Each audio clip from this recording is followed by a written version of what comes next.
देवगिरी नामक एक राज्य के उत्तरी हिस्से में फैले जंगलों के पार एक रहस्यमयी गुफा थी, जिसके बारे में कहा जाता था कि वहां अपार खजाना छिपा हुआ है। लेकिन इस खजाने को प्राप्त करना आसान नहीं था। कोई भी अब तक उस गुफा से जीवित लौट कर नहीं आया था।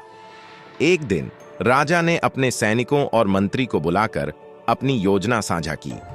मंत्री ने उन्हें चेतावनी दी, महाराज, यह गुफा अत्यंत खतरनाक मानी जाती है। आपकी सुरक्षा सबसे महत्वपूर्ण है। राजा वीरभद्र ने मुस्कुराते हुए कहा, राज्य के लिए मैं किसी भी जोखिम को उठाने के लिए तैयार हूं। यदि यह खजाना हमारे राज्य के कल्याण में सहायक हो सकता है तो यह प्रयास करना आवश्यक है।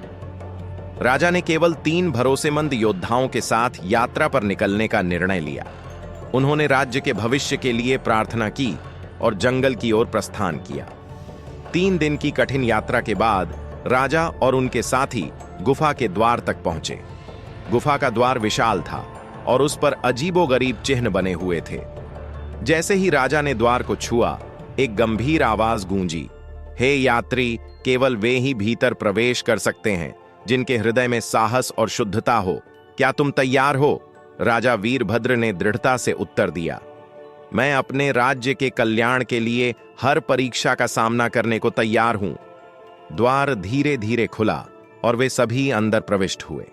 गुफा के अंदर एक बड़ा कक्ष था, जिसकी दीवारों पर चमकते हुए शिलालेख थे।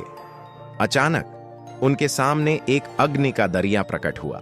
एक गूंजती हुई आवाज आई, यदि तुम इस दरिया को पार करना चाहते हो तो तुम्हें अपने डर का त्याग करना होगा। केवल वह आगे बढ़ सकता है जो निडर है। राजा ने बिना किसी हिचकिचाहट के दरिया की ओर कदम बढ़ाया। जैसे ही उन्होंने पहला कदम रखा, अग्नि धीमी पड़ने लगी और अंततः पूरी तरह गायब हो गई। उनका आत्मविश्वास देखकर उनके साथी भी उनके पीछे सुरक्षित पार कर गए। अगले कक्ष में एक विशाल पत्थर की मूर्ति थी, जिसके हाथ में तलवार थी। मूर्ति जीवंत हो उठी और बोली, यदि तुम इस खजाने के योग्य हो तो तुम्हें अपनी बुद्धिमत्ता से यह पहेली सुलझानी होगी। सुनो, मैं तुम्हारा मार्ग रोकती हूं, पर मैं ही तुम्हें आगे बढ़ने देती हूं। बताओ, मैं कौन हूं? राजा ने गहराई से सोचा और उत्तर दिया, रुकावट। हर रुकावट हमें सोचने और प्रयास करने का मौका देती है। यह सुनते ही मूर्ति मुस्कुराई और रास्ता खोल दिया। अंतिम कक्ष में राजा को एक वृद्ध महिला मिली, जो बहुत कमजोर और घायल अवस्था में पड़ी थी।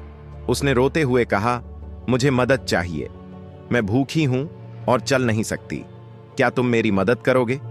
राजा ने तुरंत अपनी यात्रा को रोका और महिला की सेवा में लग गए। उन्होंने अपने साथियों को पानी और भोजन लाने को कहा। महिला ने पानी और खाना ग्रहण किया और फिर अचानक गायब हो गई। जगह एक दिव्य आकृति प्रकट हुई। वह एक देवी थी। देवी ने कहा, राजा वीरभद्र, तुमने अपनी दयालुता और निस्वार्थता से इस परीक्षा को पार कर लिया। यही सच्चा खजाना है, दूसरों की सेवा का भाव।